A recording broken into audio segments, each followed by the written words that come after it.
նախ ես ոնց հասկացա որոշման նախագիծ պետք է լինի վարչապետին անվստահություն հայտնել։ Պարոն Էդգար Ղազարյանին այդ հարցը։ Այսինքն իրավական մասերը Բոլոր հարցերով նախաձեռնության լոկոմոտիվը նախ առաջին Էդգար Ղազարյանի խոսքն եմ ես լսել իմպիչմենտի մասին, գուգլել եմ, փաստարկները նայել եմ, հասկացել եմ, որ շատ տրամաբանված, փաստարկված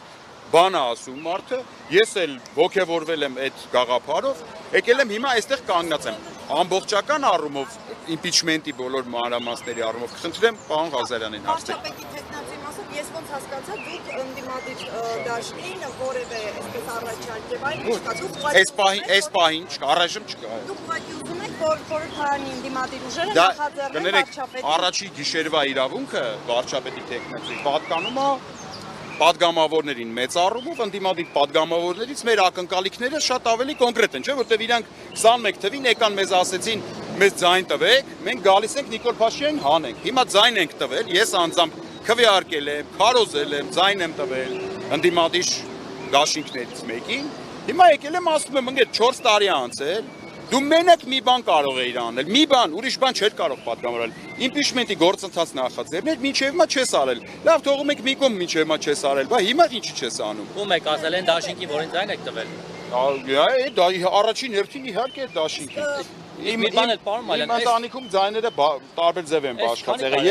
Ես քվեարկել եմ պատիվ ունեմ դաշինքին, հայրս քվեարկել է Հայաստան դաշինքին, բայց ես թե երկուսի քարոզչական միջոցառումներին ակտիվ մասնակցել եմ, Facebook-ում մինչև հիմա նկարները կա դրանց։ Այս 4 տարվա ընթացքում այդ ձեր ասած երկու դաշինքները միասին անգամ մի Ատ հնչում միասին, որտեղ միասին չեն եղել իրար երբեք։ Չէ, երկուսի հետ ինչ որ հարցեր շուրջ միասնաբար հանդես են եկել, չէ՞, քննարկել են, քվեարկել են։ Այդ մարդիկ անգամ մի հասարակ նախագիծ չեն կարողացել անցկացնել, որ մնաց Նիկոլ Փաշինյանին անվստահություն հայտնելու նախագիծ իր կյանքին կոչել։ Էդգար Ղազարյանը քիչ առաջ ասեց,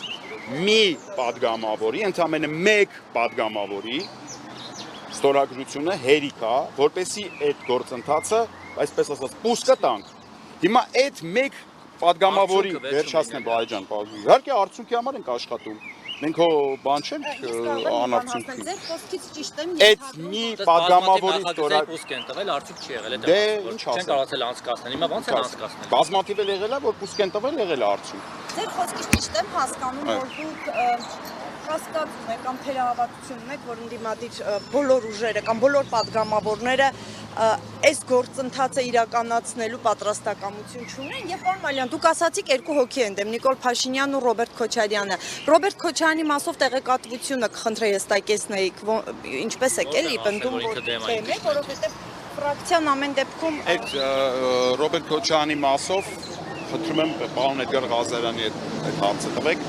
Էդգար Ղազարյանը հանդիպել է Ռոբերտ Քոչարյանին։ իսկ բանալու այս գործընթացը տապալվելու պարագային, որոնք են լինելու ձեր հաջորդ քայլերը։ Բայց ինչի պետք է տապալվի։ Ես տապալման մասին բացարձակ չեմ մտածում։ Կարա տապալվի, եթե լինի տոտալ սաբոտաժ։ Այս գործընթացը Զարուհի, ինչպես ցանկացած գործընթաց, որը ես սկսել եմ, ես հստակ քայլ առ քայլ պատկերացնում եմ, այս քայլից հետո ինչ անել, այս քայլից հետո ինչ անել, այս քայլ։ Ինձ ընդդիմադիր պատգամավորները մինչև հիմա ասում են, հավաքի բեր ժողովրդին, մեզանից այդ ժողովրդով խնդրի, որ մենք սկսենք իմպիչմենտ, մենք կսկսենք։ Ուրեմն այս առումով այդ խոսույթը Նիկոլ Փաշինյանի ու ընդդիմադիրների լրիվ նույնական է։ Նիկոլ Փաշինյանն ասում է հենց ժողովուրդը իմ հրաժարականը պահանջի, ես հրաժարական կտամ։ Այսինքն թե այստեղ Նիկոլ Փաշինյանի պարագայում, թե այնտեղ ընդդիմադիրների պարագայում անհայտ է այդ ժողովուրդը, այդ ժողովրդի ասում, որ պետք է փողոցային ճնշում լինի։ Այո, ոչ թե նույնն եմ ասում, պարտադիր բա իմպիչմենտը առանց փողոցային ակտիվ համազգային գեներացված փողոցի 0 է, ոչ մի արդյունքի չի բերելու։ Փողոցային գործընթացը առանց իմպիչմենտի վերջաբանի նույնպես 0 է, դա էլ ես վերջի 7 տարվա մեջ անընդհատ համոզվել ենք։ Բնականաբար պետքա լինի process, որպեսզի այդ մարդկանց, այսինքն օրինակ ձեզ, երբ որ ես կոչ անեմ, ասեմ եկեք դուս եկեք փողոց, ես ձեզ բացատրեմ, թե ձեզ ինչ համար եմ կանչում փողոց։ Փողոցում կրկն նոր ասեցի, այդ ուշադիր չեք երևի։ Փողոցում չի ստացվում, որովհետև այդ փողոցի ծերում վերջում գոյություն չունի որևիցե մի հանգուցալուծում, որով Նիկոլ Փաշինյանը պետք է հեռանա։ Փողոցի համար ուղակի դուրս գանք զբոսանքի, այդ բնականաբար Նիկոլ Փաշինյանը դեպրեսիայի մեջ չի ընկնելու հրաժարական տակ։ Մալյան, այսինքն հենց ներսում սկսեն Եվ impeachment-ը միակ գործընթացն է, որը ուղիղ կախվածություն չունի Նիկոլ Փաշինյանի կամ արտահայտությունից։ Այսինքն, թե ընտրությունները կազմակերպում է եւ իրականացնում է Նիկոլ Փաշինյանը, հրաժարականի պահանջի պատասխանատուն ու պատասխան տվողը Նիկոլ Փաշինյանն է, հրաժարական տվող կամ չտվողը։ Մյուս բոլոր գործընթացները ուղիղ կապված են Նիկոլ Փաշինյանի շարժումների ժամանակ ինչի impeachment-ի գործընթաց չեն նախաձեռնել, հարցը բարձր է համար։ Չէ, ինձ համար անկեղծ ասած բարձր չէ։ Այսինքն հենց ներսում սկսեն այդ գործընթացը, Իհարկե, գործընթացը միայն ներսում կարող են սկսել, հենց ներսում չէ։ Դրա որ ներսում падգամավորն է սկսեն արդեն անվստահության գործընթացը, դուք դա պատկերացնում եք զուգորդել նաև դրսում փողոցային ակցիաներ։ Այո, հենց մեր падգամավորները սկսեն impeachment-ի, ինչ որ մեկը падգամավորի սկսի impeachment-ի գործընթաց, բնականաբար միանգամից պետքա կենտրոնանալ փողոցի պայքար կազմակերպելու վրա, գեներացնելու վրա։ Այն մարդիկ, ովքեր մեկ տարի առաջ դուրս էին եկել փողոց սրբազան պայքարի շրջանակներում, այդ մարդիկ չեն մահացել Փառք Աստծո, չեն արտագաղթել, նիկոլական չեն դարձել։ Այսինքն, ինչի համար են հոգնել, որովհետև թունելի վերջում լույսը չեն տեսնում։ Այսինքն իրանց միշտ ասում են դուս եկեք փողոց, ձեզ կասենք ինչ ալելու։ Այդ լույսը հանգուցալուծումն է, դա հենց ուղիղ լույս չի էլի։ Այդ լույսը հանգուցալուծումն է իրավական առումով, որը կոչվում է impeachment։ Ներսում որ սկսեն, արդեն դրսում դա պետքա փողոցային Պարտադիր։ Ես ձեր միջոցով ուղղակի ուզում եմ մեր ընդդիմությանը փոխանցեմ հետևյալ մեսիջը։ Ճիշտ է, գործընկերային փոխհամագործակցության մթնոլորտ ստեղծելն է գործընթացի շուրջ եւ աշխատել Նիկոլ Փաշինյանին հեռացնելու այդ գործընթացը կազմակերպել։ Այսինքն մեկը ստորագրություն է մեկից անհրաժեշտ այդ process-ի համար, թող մեկը սիրով դնի այդ ստորագրությունը, մյուսը կարա իր համախոհներին, կուսակիցներին համոզի բացատրի փողոցային շարժում գեներացնի, թող դրանով զբաղվի, մյուսը կարա լավ քարոզ իրականացնի այդ ամեն ինչ։ Ամեն մեկը մենք հիմա պարզ այս գործընթացով այ ջան կտեսնենք ովքեր են իրոք ուզում Նիկոլ Փաշինյանը գնա, ովքեր չէ։ Սրբազան շարժման ժամանակ, պարոն Մալյան, հիշում եմ այդ թեման նորից արտարծվեց, այդ impeachment-ի ու ասացին, որ իբր Իշխան Զաքարին չեն կարողանում գտնել, հետո ինձ տեղեկություն ասա, որ Իշխան Զաքարին իրականում կորած չէր, գտնված էր եւ ասել է բերեք թուղթը դրեք, ես ստորագրեմ։ Եվ ինչ եղավ։ Ով չի բերել, ինչի չի բերել, եղել է թե բանը նրանումն է, որ այդ թուղթը չի եղել երբեք։ ասել առաջինը ես կստորագրեմ։ Հարգելիներս, հարգելի հանրություն, շատ լավ հարց բարձրացեց Վահեն։ Հարգելի ժողովուրդ, ձեզ 7 տարի շարունակ ու վերջի 3 տարին հաստատ impeachment-ի մասով խաբել են։ Երբեք impeachment-ի թուղթ չի եղել, երբեք Հայաստանում impeachment-ի գործընթաց ոչ մեկ չի նախաձեռնել։ Ամեն անգամ, երբ որ ձեզ հայտարարել են, որ սա impeachment-ի գործընթաց ենք սկսում, այս ենք անում, դա եղել է լկտի եւ անամոթ սուտ։ Հայաստանի Հանրապետությունում երբեք impeachment-ի գործընթաց որևէ падգամավոր չի սկսել։ Եղել են դրա խոստումներ, դրա մասի շահարկումներ։ Մենք դիմադիր խմբակցությունների կողմից impeachment-ա նման ինչ-որ անվստահությանա, կոչա, հայտարարությանային ինչ-որ բաներ։ Չգիտեմ, խնդրում եմ իր հետ այդ հարցը լուծեք։ Ես այդ ժամանակ նույնիսկ ազատության մեջ չեմ եղել,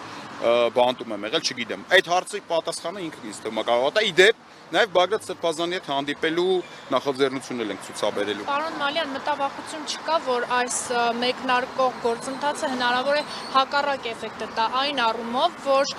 Նիկոլ Փաշինյանի ռեյտինգի բարձրացման վրա կարող է ազդել եւ արտահերթ կամ հերթական ընտրությունների ժամանակ իրեն ավելի շատ ձայն կարող են տան, քան օրինակ առաջիկա շաբաթօրը, քանի որ իրենք բազմաթիվ անգամներ նշել են, որ այս ընդդիմությունը իրենց նվեր է եւ քանի այս ընդդիմությունը կա, այս ընդդիմադիր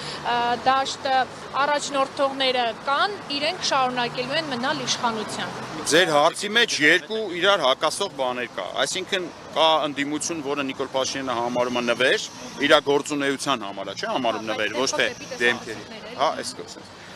Կա ընդդիմություն, որը Նիկոլ Փաշինյանը համարում է իրան նվեր, ինչ որ առումով կներեք, բայց այդ մասով շատ դեպքերում պետք է համաձայնվեմ դրա հետ։ Եվ ամբողջ քաղաքական գործընթացները մենք ինչ թողենք այդ տենց ոչ մի բան չանենք, այդ նվեր վիճակը շարունակվի։ Երկրորդ ես չեմ հավատում ընտրություններին։ Ոչ մի հիմք չունեմ ընտրությանը հավատալու։ Ասեք մի հատ հիմքի ինձ հենց հիմա, որով ես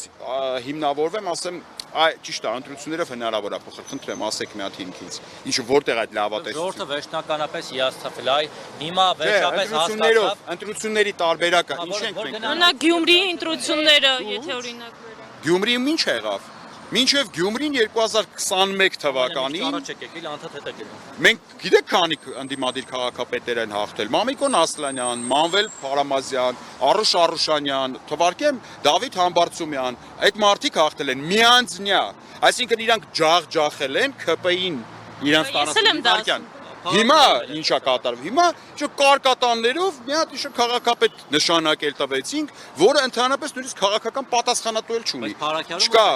Այո, այս տեմպերով, այս համայնքներում միտեղ կրելով, միտեղ կրվելով, առաջ ավելի շատ են կրում ընդ որում, հիմա ավելի քիչ։ Հա, այս տեմպերով տենց 2-300 տարի հետո տենց կազատագրենք, որտեղ միտեղ մենք ենք հաղթում, հաջորդ ընտրություններին Նիկոլեն կարող է հաղթեն եւ այլ եւ այլ։ Նիկոլ Փաշինյանը իր իշխանությունը պահելու համար պատրաստ է ամեն ինչի է պատրաստ։ Ընտրական ամբողջ ցիկլը իր ազդեցության ներքո է գտնվում։ Սկսած ԿՀ-ից մինչև սահմանադրական դատարան, որը բողոքներն է քննելու։